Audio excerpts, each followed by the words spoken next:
Good evening, everybody. I'm really excited to share with you all my experiences at a special education school in Parker, Colorado that specializes in the education of special needs children whose behavior has been deemed too intense to be able to continue functioning at a neurotypical public school. As somebody who wants to go into special education myself, I found this school to be an incredibly interesting and unique place that really just wants to focus on the student success and safety over anything else, and I'm really excited to share my experiences with you. Ultimately, my goal was to learn about some of the barriers that are systemically in place when it comes to accessing higher levels of educational support. During my research, I found many barriers, but some of the most common were financial strain on the families, comorbidity between autism and mental health diagnoses, and societal expectations of how children should be acting. The center is a really small nonprofit, and I find it incredibly special. The center was actually founded by the mother of a child with special needs who needed higher level of support and simply wasn't getting them due to some of these barriers. And so rather than sit there and do nothing, she built a school so that her child could get the support that she needed. And I think that's really special. So the center is really small. In total, they have 18 staff members and 12 students. As I walked into the center, it was so clear to see all of the good work that every staff member was doing. The center was decorated with so much color and joy and motivational signs on the walls. The common area was even filled with board games and puzzles for the kids to use in their leisure time, to work on pragmatic language, social skills, functional communication, all of those things that are really important for anyone to have, really.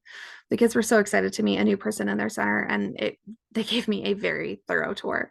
Some of the highlights included varying classroom size and setup, based on student specific needs, from smaller, more sterile environments with softer items, moving all the way to what you would expect a neurotypical classroom to look like. They have a outdoor area with a really high fence, with probably the largest supply of sporting equipment I've ever seen in one place. So the kids are never bored. And, they also have private offices for adults to help, maintain confidentiality of student documents. I was able to sit down with the clinical director and board certified behavior analyst. Her background includes working in the applied behavioral analysis field for 8 years, working with kids 18 months to 18 years old, and case managing a multitude of different students at once. Her job includes assessing maladaptive behaviors and subsequently creating a behavior plan, training staff to handle a myriad of crisis scenarios, incorporating appropriate reward systems as incentives for safe behavior, and continuously monitoring the progress of her learners and then adjusting treatment plans accordingly. When we were talking about kind of the description of the center itself and the work that they do, the clinical director described it as a multidisciplinary approach to behavior and education support for children's ages 5 through 12. The approach she mentioned really focuses on social and emotional skill development, executive functioning, communication skills, and life and career goals. She did mention they have two older children who are in their late teens, and obviously these kids are going to age out of the school system pretty soon, but the staff has really shifted their focus to work more on life-based skills and daily living skills. Things like banking, kitchen safety, cleaning, and overall just job skills. The center's main population is primarily children diagnosed with level 1 and 2 autism, and most of the students also have a comorbidity with a social emotional challenge or mental health diagnosis.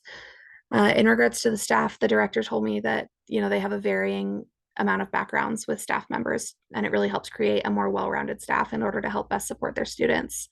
Some staff do have a background in education, while others have a background in a completely unrelated field like finance. And it was really interesting to watch how each staff member uses their background to interact with each student in their different classrooms. Staff were constantly modeling and prompting functional communication, commands for escape, when the child was doing something non-preferred, and helping model appropriate responses when negative interactions with peers occurred. It was incredible to watch the work that they were doing and how all the students responded to it. you know as i was as I was asking the director about different barriers that she has encountered in her career, she was able to tell me about some really big ones that families often encounter.